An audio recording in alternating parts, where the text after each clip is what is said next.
Welcome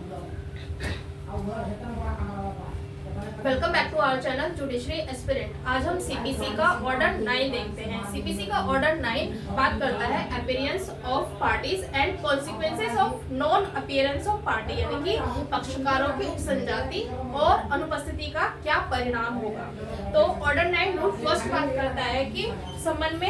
समन में नियत दिन यानी पक्षकार जो है किस दिन उपस्थित होंगे। तो पक्षकार जो है, पक्षकार मतलब प्लेंटिफ और डिफेंडेंट, वादी और प्रतिवादी दोनों की बात करता है। ये किस दिन उपस्थित होंगे? जिस दिन समन में जो डेट फिक्स किया गया है, यानी प्रतिवादी को हाजिर होने के लिए और अपना उत्तर देने के लिए जो समन में दिन नियत किया गया है, उसी दिन पार्टी जो है यानी पक्षकार जो है वो हाजिर होंगे। ऑर्डर 9 रूल 2 कहता है खर्चे न देने के कारण जो है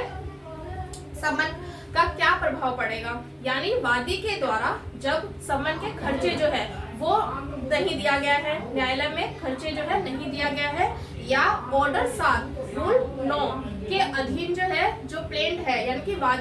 दावे की जो कॉपी है वो वादी के द्वारा न्यायालय में प्रस्तुत नहीं किया गया है, तो ऐसी परिस्थिति में दावा जो होगा वो खारिज कर दिया जाएगा। यानी इन शॉर्ट ऑर्डर 9 रूल 2 ये बात करता है कि यदि वादी जो है उसने जो है खर्चे, समन के जो खर्चे हैं वो नहीं दिया, या ऑर्डर 7 रूल 9 की जो प्रक्रिया है उसको फॉलो नहीं किया है, या दावे की जो कॉपी थी उसको नहीं दिया है, तो फिर वहां पर जो है दावे को खारिज कर दिया जाएगा। ऑर्डर 9 रूल 3 बात करता है कि जहां पर पार्टीज यानी प्लेंटिफ और डिफेंडेंट दोनों ही हाजिर नहीं होते हैं, तो वहां पर कोर्ट के द्वारा क्या प्रोसीजर फॉलो किया जाएगा। तो वहां पर जो है कोर्ट जो है पूरे दावे को जो है खारिज कर सकता है। क्यों? क्योंकि प्लेंटिफ और डिफेंडेंट दोनों ही अपीयर नहीं हुए थे। ऑर्डर 9 रूल 4 बात करता है कि ये जो है जो वादी है, तो वादी को जब ऑर्डर 9 रूल 3 के तहत जो दावा था उसको खारिज कर दिया गया है, तो ऑर्डर 9 रूल 4 के तहत जो वादी है उसको क्या रेमेडी उपलब्ध होती है। तो वो जो है एक नया फ्रेश सूट फाइल कर सकता है, या रिस्टोर जो ऑर्डर दिया गया है या जो डिसमिस का जो ऑर्डर दिया गया है उसको जो है रिस्टोर करवा सकता है, यानी प्रत्यावर्तित करा सकता है। ऑर्डर 9 रूल 6 ये बात करता है कि केवल और केवल वादी उपसंजात होता है, यानी जहां पर केवल जो प्लेंटिफ है वो अपीयर होता है, तो ऐसी परिस्थिति में क्या होगा। तो जहां पर केवल वादी अपीयर होता है लेकिन जो प्रतिवादी है वो अपीयर नहीं होता है, तो ऐसी परिस्थिति में प्रक्रिया क्या होगी। तो ऐसी परिस्थिति में प्रक्रिया होगी कि जहां पर वादी के द्वारा जो समन है वो प्रॉपर टाइम से यानी कि सम्यक रूप से जो है तामीली कर दी गई है, तो ऐसी परिस्थिति में एक्स पार्टी ऑर्डर हो जाएगा। यानी कि जब वादी ने समन की जो तामील है वो सम्यक रूप से प्रतिवादी को कर दी गई है, तो प्रतिवादी के खिलाफ एक्स पार्टी ऑर्डर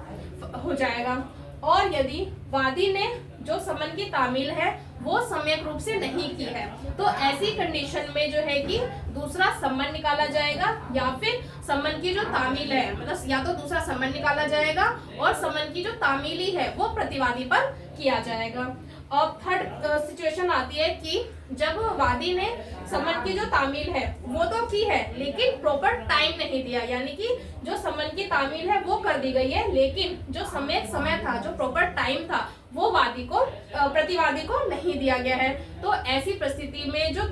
वादी है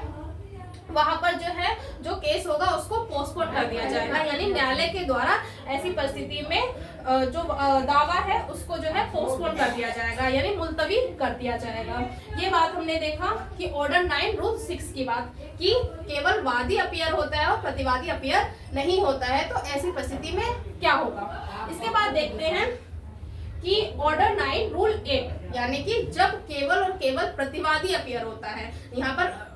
जो वादी है वो अपीयर नहीं होता है, केवल प्रतिवादी अपीयर होता है ऑर्डर 9 रूल 8 के तहत, तो ऐसी परिस्थिति में क्या होगा। तो कोर्ट जो है वो दावे को खारिज कर सकता है, पहली बात। अब दूसरी बात ये आती है कि यदि जो प्रतिवादी है वो कोर्ट में अपीयर होता है और जो दावे का भाग है कोई भाग उसको स्वीकार कर लेता है यानी कि एक्सेप्ट कर लेता है, तो ऐसी परिस्थिति में जो भाग उसने स्वीकार किया है उसके खिलाफ जो है वो तो डिक्री बन जाएगी, और जो उसने भाग स्वीकार नहीं किया गया है वो उसको उस पार्ट को खारिज कर दिया जाएगा। 6 के तहत जब कोर्ट के द्वारा जो है केवल और केवल मतलब वादी अपियर हुआ था और जो प्रतिवादी है वो अपियर नहीं हुआ था, कोर्ट के द्वारा एक्स पार्टी ऑर्डर कर दिया गया था, तो उसके खिलाफ जो है डिफेंडेंट के पास क्या रेमेडी मिलती है। तो रेमेडी की बात करें तो वहां पर जो है प्रतिवादी जो है एक्स पार्टी जो ऑर्डर हुआ था उसके खिलाफ ऑर्डर 9 रूल 13 के तहत एक्स पार्टी ऑर्डर को सेट असाइड करवा सकता है, यानी कि अपास करवा सकता है। ये प्रतिवादी के पास रेमेडी मिलती है कि एक्स पार्टी ऑर्डर को सेट असाइड करवा सकता है ऑर्डर 9 रूल 13 के में। इसके बाद हम देखते हैं जो एक्स पार्टी ऑर्डर, वो जो एक्स पार्टी जो ऑर्डर है वो डिफेंडेंट जो है सेट असाइड करवा रहा है, यानी कि अपास करवा रहा है। उसमें एक रूलिंग थी सुप्रीम कोर्ट के द्वारा, वो थी कि एक्स पार्टी जो डिग्री है उसको अपास करने के लिए जो शर्तें लगेंगी वो शर्तें जो है युक्त होनी चाहिए। ऐसी बात किस केस में कहा गया था, वो कहा गया था VK industries and others versus MP electricity board Raipur 2002 की रूलिंग थी। ये इस तरीके से हमने देखा कि ऑर्डर 9 रूल जो है 1 to 13 तक जो कि इंपॉर्टेंट सेक्शंस थे उसको कवर किया है, जिसमें कि फर्स्ट जैसे मैं इसको रिवाइज करा दूं तो ऑर्डर 9 रूल फर्स्ट ये कहता है कि पार्टी जो है किस दिन अपीयर होंगे, जिस दिन समन में कोई डेट फिक्स की गई है उस दिन दोनों पार्टी अपीयर होंगी। ऑर्डर 9 रूल 2 कहता है कि जहाँ पर प्लेंटिफ के द्वारा जो खर्चे हैं उसको नहीं दिया गया है, या ऑर्डर 7 रूल 9 के अधीन जो दावे की जो कॉपी थी, वाद पत्र की जो कॉपी थी उसको नहीं दिया गया है, जिसकी परिस्थिति में ऐसी परिस्थिति में जो है दावा जो है उसको खारिज कर दिया गया है।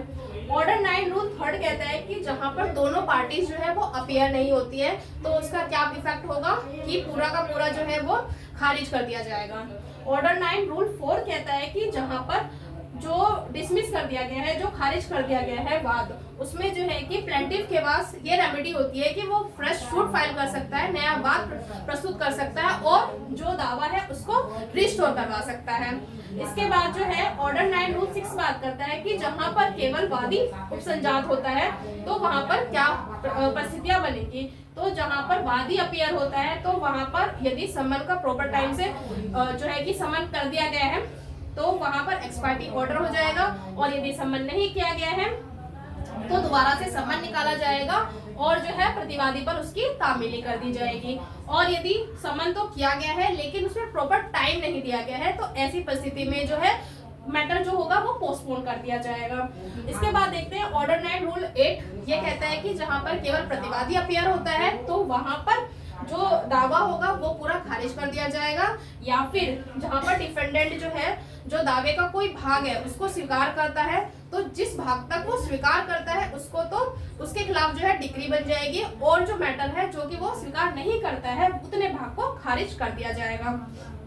इसके बाद देखते हैं कि जो वादी जब अपीयर हुआ था ऑर्डर 9 रूल 6 में